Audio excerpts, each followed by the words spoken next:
Pour démarrer, donc nous allons commencer avec Bernard, président de Gira. Bernard, toi qui observes de près les évolutions du secteur, comment ont changé nos façons d'intégrer et de fidéliser les salariés ces dernières années?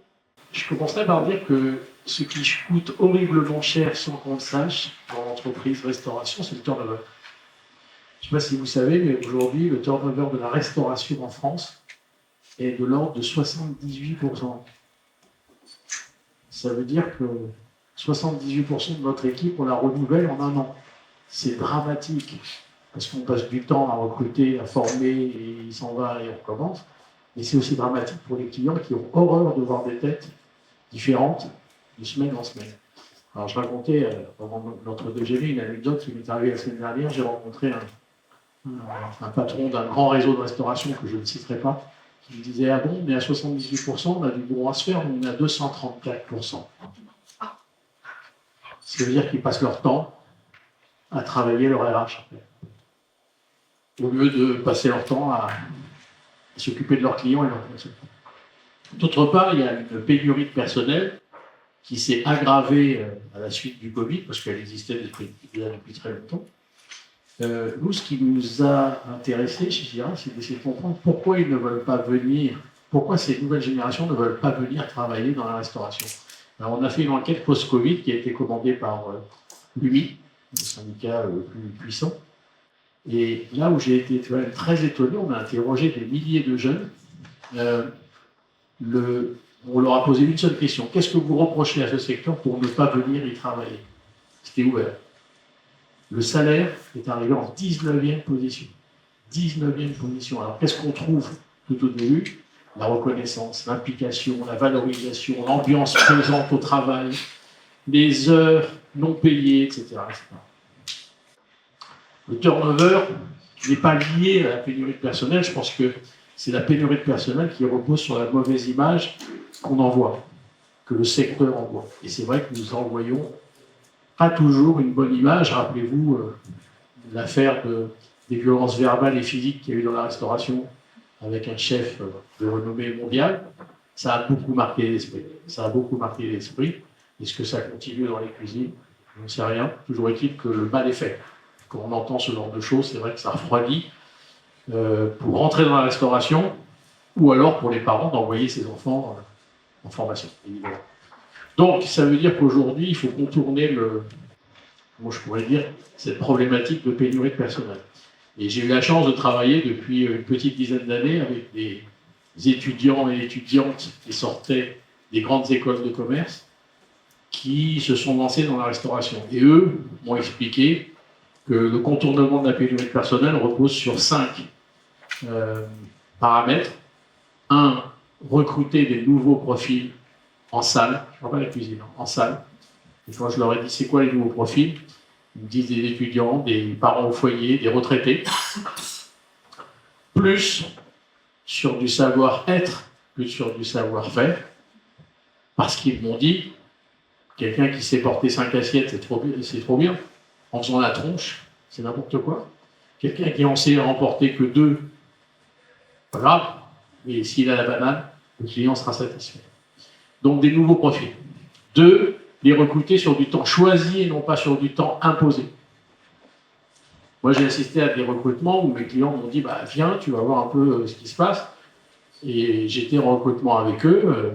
Ils posent carrément la question à la personne qui est en face « dis-moi quand tu veux bosser ». Tu veux bosser que le samedi, pas de problème. Toi, tu veux bosser que le midi, pas de problème. Tu veux bosser que le dimanche, pas de problème. Je m'adapte à ton rythme de vie privé et non pas le contraire. 3, recruter des gens sur un contrat inférieur aux 24 heures légales. C'est les 24 heures légales. Je me tourne vers l'avocat, c'est bon. On a le droit, à condition que les deux parties signent. Il y a beaucoup de gens qui ont envie de travailler 12 heures, 15 heures, 18 heures. Il y a de moins en moins de gens qui ont envie de travailler à mi-temps et full-time. Donc, pourquoi pas travailler avec quelqu'un que 12 heures par semaine? Il en a envie, c'est un complément de salaire ou autre chose, j'en sais rien. Mais laissons-les faire. 4, les impliquer avec des responsabilités. Alors, je vais vous donner une anecdote moi, qui m'est arrivée il n'y a pas très longtemps. Il y a un restaurant qui se dit « t'es pas sur les réseaux sociaux, c'est pas bien, il faut que tu y sois ». pas sur Facebook parce que c'est pour les vieux, mais il faut au moins que tu sois sur Insta. Et il m'a dit ouais, mais j'ai pas le temps, et puis franchement, je sais pas faire, et puis j'ai pas envie. Je lui ai dit, je suis sûr que dans ton équipe, il y a quelqu'un qui est passionné par les réseaux sociaux. File-lui le bébé. Ben, j'ai dit, ah bon, tu crois? Ok, il lui a filé. Il a des réseaux sociaux magnifiquement, la fille qui fait ça. Elle fait même ça en dehors de ses heures de travail, elle est passionnée. Elle est complètement impliquée dans l'entreprise, elle a une grosse responsabilité. Et elle adore, c'est son truc. Et puis 5, alors c'est là où je terminerai, et c'est là où ils m'ont le plus étonné, ces étudiants de grandes écoles, qui m'ont dit il y a une pénurie de personnel, et il faut en même temps la contourner, il faut, comment je pourrais dire, diminuer le turnover qui coûte une fortune, c'est ce que je vous disais au début. Alors j'aurais dit, comment vous faites? Eh ben, ils ont inventé la cooptation rémunérée. C'est quoi ce truc-là, la cooptation rémunérée? Ils disent à leur équipe, plutôt les bons, les très très bons, qui ont la banane, qui ont la pêche, qui ont envie de faire plaisir aux clients, ils me disent si tu ramènes quelqu'un comme toi, qui a la même banane, la même pêche, etc., je te file 100 € de plus sur ta fiche de paye tous les mois, tant que la personne restera dans l'entreprise. Renversement de la pyramide de management. Quand ils ont présenté ça devant leur équipe, j'étais présent, il y avait au fond de la salle, là, un peu comme vous, une fille qui bouillait sur sa chaise, et j'ai pas compris si elle aimait ou si elle détestait la proposition de leur patron. Et j'ai pas pu aller la voir quand la réunion se termine. 5-6 mois plus tard, je passe devant son restaurant, elle s'appelle Karine, et là je lui dis, il faut vraiment que je sache quel est le problème de cette fille, quoi. Je rentre dans le restaurant, salut Karine, tu vas bien, etc. Tu te rappelles la réunion? Elle a fait oui, oui.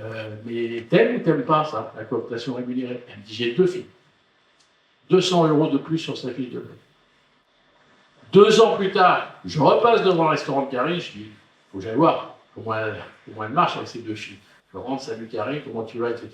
Comment ça va tes 2 filles? Elle me dit, j'en ai 9.